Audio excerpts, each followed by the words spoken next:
السلام عليكم، كي دايرين؟ لاباس عليكم؟ كي دايره احوالكم؟ مزيان؟ نتمنى انكم تكونوا بخير وعلى خير وتكونوا في صحه جيده.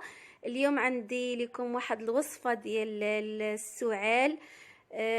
كتعرفوا بان السعال راه صعيب انه باش يتعالج، كيطول شويه لا بالنسبه للوليدات الصغار ولا بالنسبه للناس الكبار ما كيقدروش يتحملوه. وهاد الوصفه هذه راه جد فعاله وما فيهاش حتى شي مكونات اللي هي كثيره. وهاد المكونات اللي جبت لكم صحيين بزاف بزاف. عندنا هنايا عندنا الشريحه الكحله، كنشدوها وكنغرقدوها في الماء شي نص ساعه وهي مرقده في الماء. وعندنا هنايا الثومه الحمراء، هاد الثومه الحمراء راها مزيانه، ما تاخذوش الثومه الاخرى، هاد الثومه الحمراء هذه حتى هي راها انتيبيوتيك، يعني راها فعاله للجسم، مضاده للسموم، لاي حاجه عندكم في الجسم كتحيدها. وعندنا زيت العود يعني الزيت البلديه، يعني هاد جوج المكونات ديال الزيت وهاد الشريحه يعني التين والزيتون، يعني الله سبحانه وتعالى متكلم عليهم في القرآن وهما راهم صحيين للجسم ديالنا. كيف ما قلت لكم عندنا نص كاس 4 كاس ديال زيت العود، وهانتوما غتشوفوا. وهنا غادي نبداو نقيوها من يعني تكون شي حاجه اللي تبان لكم هذيك الشريحه ما زوينه، صافي نحيدوها ونخليوها ديك اللي مزيانه. كنشدو نحيدو لها هذاك الراس الفوقاني الصغير، نقيوه مزيان. وبعد ما خليناها ترقدت واحد نص ساعه في الماء، غسلناها مزيان ورقدناها. دابا غادي نبداو نقسموها هكا على جوج باش تحلينا باش يدخل هذاك الطياب.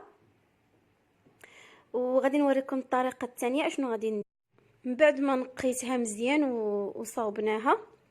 غادي نديرها في الكسكاس هي والثومه ونخليهم يفوروا مزيان.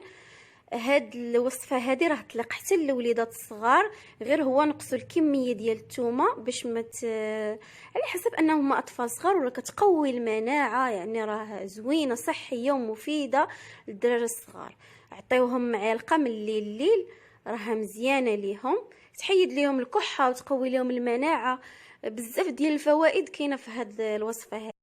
صافي هنا طابت الشريحه وطابت الثومه مزيان، فارو مزيان. بغيتو كيف ما قلت لكم باش تسلقوها ماشي مشكل، ولكن من الاحسن انها تفور في الكسكاس.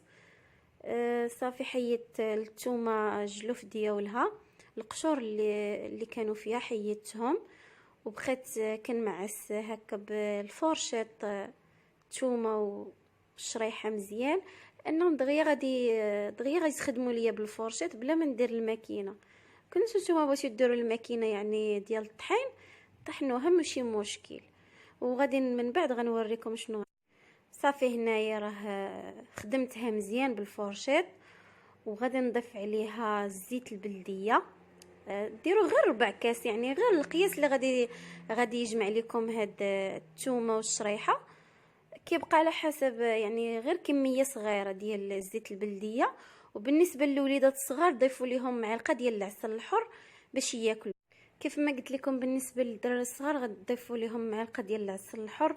هذه الا كان عندكم، ما كانش عندكم بلاش، باش يقدروا انهم ياكلوها لكم ديما من الليل. بالنسبه للكبار معلقه قبل الفطور يعني تاكلوها، وفي الليل ثاني ملي تبغوا تنعسوا معلقه. وبالنسبه للوليدات الصغار تنقصوا الكميه ديال الثومه وديروها لهم معلقه من الليل. وهاد الوصفه راه فعال السعال، يعني غير جربوها وديروها لوليداتكم، خير انكم تبقاو تستعملوا لهم في الدواء يقتل لهم المناعه.